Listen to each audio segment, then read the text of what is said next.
ဒီနေ့တော့အနီးအဝေးဆိုတဲ့ကြပြလေးရွတ်ဆိုကြပါလေအနီးအဝေး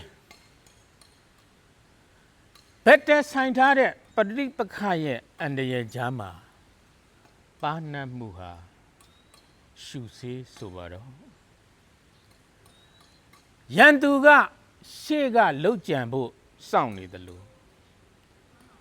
မိတ်ဆွေတွေရဲ့ဝိကောက်မှုကိုလည်းဖြောင့်တန်ဂရုပြုတတ်ဖို့လိုမယ်ရိုးသားယုံနဲ့အကောင်းကြီးရလို့အပြည့်အဝစံပြုတ်လို့ရခြင်းမှရမယ်နတ်ရင်ပါရင်နဲ့ဆင်ခြင်တုံတရားဟာလည်းအမှတ်မိဖို့အရေးကြီးပြန်တဲ့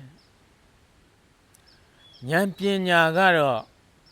မဖြစ်မနေပါဝင်ရတဲ့အဓိကအဆောင်ပစ္စည်းအဖြစ်အိတ်ဆောင်ထားရပါတဲ့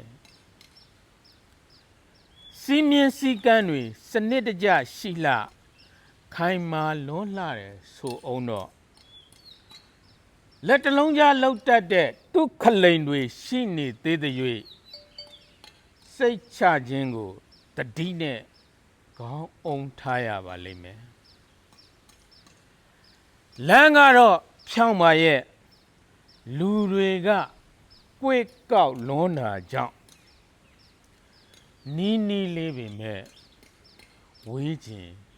ဝေးနေကြရပြန်ပါတယ်အပြည့်ပါ